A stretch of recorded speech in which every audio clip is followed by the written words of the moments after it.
আজকে আবার একটি ভিডিও নিয়ে তোমাদের সামনে চলে এলাম বন্ধুরা। আজকের ভিডিওটি খুবই গুরুত্বপূর্ণ হতে চলেছে তোমাদের সকলের জন্য, পশ্চিমবঙ্গবাসীদের জন্য খুব গুরুত্বপূর্ণ ভিডিও হতে চলেছে আজকের এই ভিডিও। তো সঙ্গে থাকো। আজকের ভিডিওটি আলোচনা করব এসআইআর সম্পর্কে।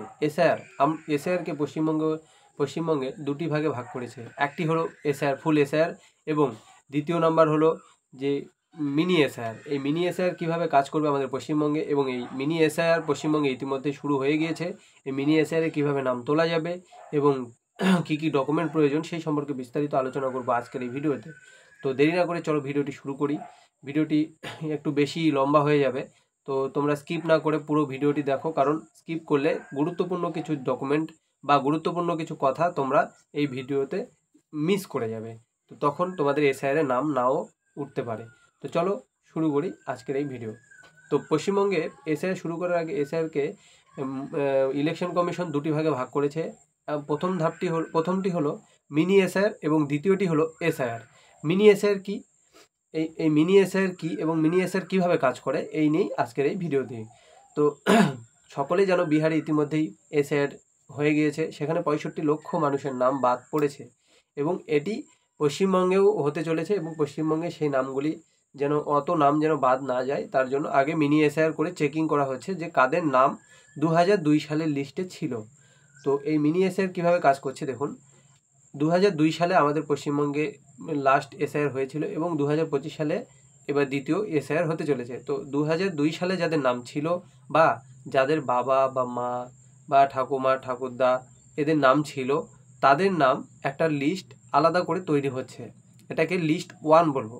এবং যাদের নাম ওই লিস্টে ছিল না, বা যাদের কোনো রিলেটিভের নাম ওই লিস্টে ছিল না, তাদের নাম আলাদা করে একটা লিস্টে তৈরি হচ্ছে। তো এই লিস্টটিকে আমরা বলবো লিস্ট বি।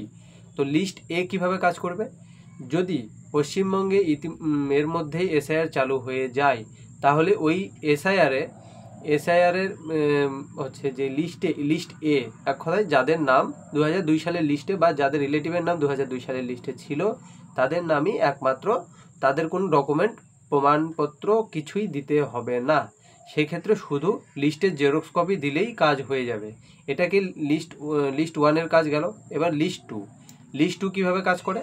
লিস্ট 2 হলো যাদের নাম, নিজেদের নাম বা রিলেটিভের নাম বা কারো নামই ওখানে নেই, তাহলে তাদের যে লিস্টটা, সেই লিস্টের যাদের নাম থাকবে তাদের 11 রকম ডকুমেন্ট দিতে হবে।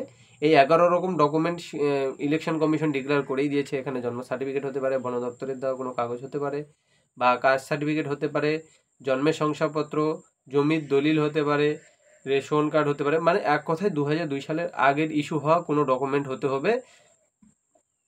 সেই প্রমাণপত্র 11 রকম প্রমাণপত্র দেখাতে হবে। যাদের বয়স 1987 আগে হয়েছে, তাদের নিজেদের ডকুমেন্ট দেখালেই এই এসআইআরের নাম তোলা যাবে। এবং যাদের বয়স 1987 থেকে 2002 এর মধ্যে হয়েছে, তাদের নাম লিস্ট, তাদের কি প্রমাণপত্র দিতে হবে, তাদের নিজেদের সঙ্গে তার বাবা বা মায়ের যে কোনো একটা প্রমাণপত্র দিতে হবে। এই হলো এসআইআরের ফর্মালিটি। তো এইবার মিনি এসআইআর ইতিমধ্যে শুরু হয়ে গিয়েছে। ব্লক থেকে যে বিএলওরা আছে, বিএলওদেরকে জানানো হয়েছে কিভাবে এসআইআর কাজ করবে এবং মিনি এসআইআর কীভাবে কাজ করবে। মিনি এসআইআরে প্রথমত নাম উঠবে যাদের বাবা মা বা নিজেদের নাম রয়েছে, তাদের লিস্ট আলাদা করা হচ্ছে, সেটা আমি একটু আগে আলোচনা করলাম।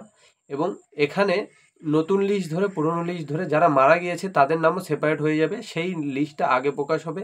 যারা মারা গিয়েছে বা অন্য কোথাও চলে গিয়েছে তাদের লিস্ট আগে প্রকাশ হবে, তারপরে যাদের নাম ওই লিস্টে রয়েছে তাদের নাম প্রকাশ হবে, এবং সব শেষে যাদের নাম ওই লিস্টে নেই তাদের থেকেই প্রমাণপত্র চাওয়া হবে, সেই লিস্টটা আলাদাভাবে প্রকাশ করা হবে। ব্যাস, এই হলো মিনি এসআইআর। তো মিনি এসআইআর ব্লকে শুরু হয়ে গিয়েছে। যারা এখনও পর্যন্ত জানো না, তো এই মিনি এসআইআরের নাম তুলতে হচ্ছে না। মিনি এসআইআর সরকার থেকে মানে এক কথায় অফিসিয়ালভাবে করা হচ্ছে অটোমেটিক। ওই 2002 সালের লিস্ট এবং 2025 সালের লিস্ট মিল করিয়ে তাদের নামগুলো আলাদা আলাদা করে লিস্টে করা হচ্ছে, কারণ এর পরবর্তী ধাপে পুজোর পরপরই এসআইআর চালু হতে চলেছে আমাদের পশ্চিমবঙ্গে। তো বুঝতে পারলে আজকের এই মিনি এসআইআর বা এসআইআর সম্পর্কে। তো আজকের এই ভিডিও এই পর্যন্তই। দেখা হচ্ছে পরের একটি ভিডিওতে। তো আমার এই ভিডিও যদি ভালো লেগে থাকে তাহলে একটি লাইক, শেয়ার, কমেন্ট করতে ভুলো না, এবং চ্যানেলটি সাবস্ক্রাইব করে রাখো, যাতে পরবর্তীতে এরকম কোনো ভিডিও আসলে সর্বপ্রথম তোমার কাছে যায়। তো দেখা হচ্ছে পরের ভিডিওতে। নমস্কার।